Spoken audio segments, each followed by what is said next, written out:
Good morning. My name is Ram Naresh Meena. I am an assistant professor of physics in Government PG College, Gangapur City. Work from home के तहत आज मैं BSc first year के mechanics paper के एक छोटे से topic को आपको समझाने जा रहा हूँ। Frame of reference. मैं इसको आपको जो समझाने का जो तरीका है वो थोड़ा डिफरेंट है। मैं आज आपको ये सब क्यों समझा रहा हूँ, क्योंकि ये काफ़ी बार लास्ट ईयर क्वेश्चन पेपर में आया हुआ है। तो हम चलते हैं मैकेनिक्स के 2020 के क्वेश्चन नंबर 1 में क्वेश्चन पूछा गया है कि निर्देश तंत्र से आप क्या समझते हैं। निर्देश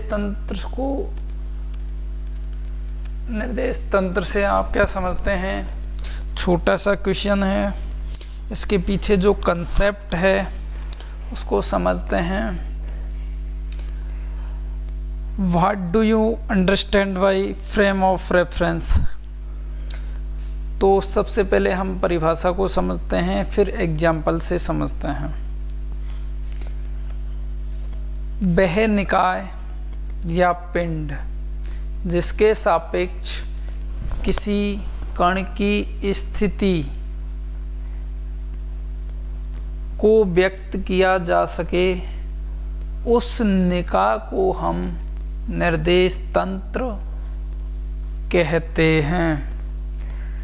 चूंकि यहाँ पर जो वर्ड स्थिति दिया हुआ है, यदि हमें किसी भी पिंड की, किसी भी कण की स्थिति पता चल जाए तो हम उसका वेग, त्वरण, बल एंड सो ऑन सारी चीज़ें हम कैलकुलेट कर सकते हैं। तो मिनिमम से मिनिमम यदि हमें किसी कण की किसी निकाय के सापेक्ष स्थिति का पता चल जाए तो उस निकाय को हम निर्देश तंत्र कहते हैं। एग्जाम्पल के तौर पर सरलतम निर्देश तंत्र कार्तीय निर्देश तंत्र, कार्टेशियन कोऑर्डिनेट सिस्टम होता है। ये एक एग्जाम्पल है। चूंकि कार्तीय निर्देश तंत्र, कार्टेशियन कोऑर्डिनेट सिस्टम को हम दो प्रकार से रिप्रेजेंट कर सकते हैं, एक्स अक्ष, वाई अक्ष, जेड अक्ष। यदि एक्स अक्ष राइट हैंड में हो तो हम उसे राइट हैंडेड या दक्षिणावर्ती कार्टेशियन कोऑर्डिनेट सिस्टम कहते हैं। यदि एक्स अक्ष लेफ्ट हैंड साइड में हो तो हम उसे वामावर्ती या left handed Cartesian coordinate system कहते हैं। चूंकि परिभाषा सिंपल है, बट इसको हम एक एग्जाम्पल से समझते हैं।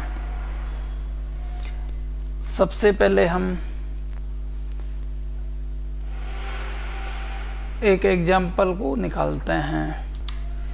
मैंने यहाँ पर एक एग्जाम्पल लिया हुआ है। इस एग्जाम्पल में हम सबसे पहले समझते हैं कि हो क्या रहा है, क्या क्या ऑब्जेक्ट हैं। तो सबसे पहले एक ग्रीनरी है। यूँ समझो ये अर्थ का कोई एक पार्ट है। इस अर्थ के इस जंगल में एक पेड़ है, पेड़ पर एक बंदर बैठा हुआ है। साथ में एक किसान है, एक किसान की वाइफ है। तो फार्मर, वोमेन, ये जो बंदर मंकी है, एक वाइट कलर की कार है जो अपनी कोई भी वेलोसिटी से मूव कर रही है। बट कंपेयर में हम देखते हैं कि ये जो वाइट कलर वाली कार है वो रेड कलर वाली जो कार है उसकी वेग की तुलना में ज़्यादा वेग से मूव कर रही है। हम मानते हैं कि रेड वाली कार यदि 50 किलोमीटर पर घंटा की स्पीड से चल रही हो तो उससे कंपेयर में वाइट वाली कार सपोज करो 100 किलोमीटर पर घंटा की स्पीड से मूव कर रही है। साथ ही किसान जो अर्थ के रेस्पेक्ट में खड़ा हुआ है, स्थिर अवस्था में है। जो वोमेन है, जो लेडी है, वो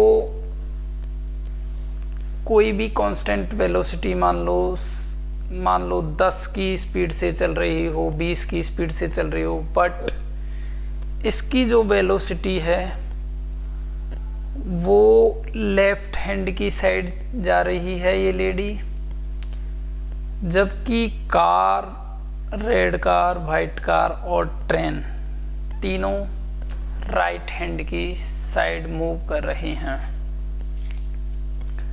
हम ट्रेन को बड़े गौर से देखें तो हम पाते हैं कि ट्रेन कभी स्लो होती है, इसका मतलब उसमें मंदन की स्थिति आती है।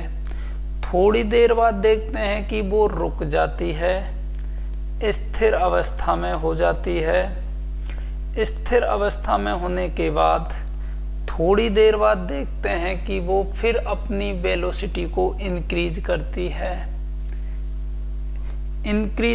है। तो उसकी जो वेलोसिटी है वो फिर से 0, 1, 2, 3 एंड सो ऑन बढ़ती है। एक स्थिति ऐसी आ जाती है कि इसका मान मैक्सिमम हो जाता है, रेड वाली कार वाइट वाली कार की तुलना में काफ़ी स्पीडली मूव कर रही है। इसका मतलब जो ट्रेन है वो एक्सेलरेट हो रही है, डीएक्सेलरेट हो रही है। किसकी तुलना में? इस फार्मर की तुलना में। अर्थात सबसे पहले हम मानते हैं कि यदि इन जो भी कंडीशन हो रही है उनकी तुलना में यदि फार्मर इन सब को ऑब्जर्व करे जो कि स्थिर अवस्था में है, तो उसे लेडीज इस डायरेक्शन में मूव करते हुए, लेफ्ट हैंड साइड की तरफ मूव करते हुए दिखती है। रेड कार 50 की स्पीड से मूव करते हुए दिख रही है, वाइट कार 100 की स्पीड से मूव करते हुए दाहिनी तरफ चल रही है। ट्रेन एक्सेलरेशन भी हो रहा है, डी एक्सेलरेशन हो रहा है। इसका मतलब जो फार्मर है वो मेरा एक निर्देश तंत्र है, क्योंकि इस फार्मर के, यहाँ पर फार्मर को हम निकाय मान सकते हैं, तो वह निकाय या वह पिंड जिसके सापेक्ष हम कण की स्थिति पता कर सकते हैं। यहाँ पर हम कार, ट्रेन और जो मंकी बैठा है, जो लेडीज है, जो वोमेन है वो मूव कर रही है, सबकी स्थिति हम ज्ञात कर सकते हैं। इसका मतलब हम कह सकते हैं फार्मर एक निर्देश तंत्र है। हम किसी को भी निर्देश तंत्र मान सकते हैं, ये हम पे डिपेंड करता है। यदि थोड़ी देर के लिए हम मानते हैं कि इस वोमेन को यदि मैं ऑब्जर्वर बना दूं, तो थोड़ी देर के लिए सोचो कि ये फार्मर इस बोमेन को, चूंकि बोमेन अपनी कांस्टेंट वेलोसिटी से लेफ्ट हैंड साइड में मूव कर रही है, तो बोमेन की वेलोसिटी बोमेन के रेस्पेक्ट में तो 0 हो जाएगी, बट फार्मर की वेलोसिटी इस बोमेन के रेस्पेक्ट में रिवर्स डायरेक्शन में मूव करता हुआ प्रतीत होगा। देखो ध्यान से, इस वाली सिचुएशन में हम क्या देख रहे हैं कि बोमेन कांस्टेंट हो चुकी है, स्थिर हो चुकी है, 0 वेलोसिटी से मूव कर रही है, लेकिन जो फार्मर जो पहले स्थिर अवस्था में था, मंकी जो पहले स्थिर अवस्था में था, वो लेडी जो वोमेन है उसकी अपोजिट डायरेक्शन में मूव करते हुए प्रतीत होगी। समझ में आ रहा है? मैं कुछ समझाना चाह रहा हूं आपको कि यदि मैं निर्देश तंत्र बदल दूं तो कण की स्थिति चेंज हो जाएगी, उसकी वेलोसिटी चेंज हो जाएगी, उसका उस पर लगने वाला फोर्स, जो भी सिचुएशन है, इसका मतलब ये सारी चीज़ें फ्रेम ऑफ रेफरेंस पे निर्भर करती हैं। तो इस टाइम ये वोमेन एक निर्देश तंत्र है, तो मैं किसी को भी निर्देश तंत्र यहाँ पे बना सकता हूँ, इसके रेस्पेक्ट में देख सकता हूँ। अब यदि मैं रेड कार को ऑब्जर्वर बनाऊं तो रेड कार मेरी स्थिर हो जाएगी, बाकी की जो कार हैं उनकी वेलोसिटी उसके रेस्पेक्ट में दिखेंगी। ध्यान से देखो, इस time monkey, farmer, ladies, white car, train सब रेड कार के रेस्पेक्ट में मूव कर रही हैं। इसका मतलब रेड कार यहाँ पर ऑब्जर्वर है, एक फ्रेम ऑफ रेफरेंस है, निर्देश तंत्र है। तो मुझे विश्वास है कि आपको समझ में आ रहा होगा। यदि मैं वाइट कार को ऑब्जर्वर बना दूँ, वाइट कार को मैं और फ्रेम ऑफ रेफरेंस लूँ, निर्देश तंत्र लूँ, तो वाइट कार मेरी स्थिर हो जाएगी और रेड कार बाकी की तुलना उसके रेस्पेक्ट में उनकी स्थितियाँ चेंज हो जाएंगी, उनकी वेलोसिटी चेंज हो जाएंगी। इसी प्रकार यदि मैं ट्रेन को ऑब्जर्वर लूँ तो बाकी सारी चीज़ें ट्रेन के रेस्पेक्ट में ऑब्जर्व होंगी। तो यहाँ पर मैंने देखा कि निर्देश तंत्र किसी को भी बना सकता हूँ। तो हमने आज समझा निर्देश तंत्र क्या होता है, frame of reference. Next time हम जो निर्देश तंत्र के प्रकार हैं उनको समझेंगे, जड़त्वीय निर्देश तंत्र और अजड़त्वीय निर्देश तंत्र। धन्यवाद।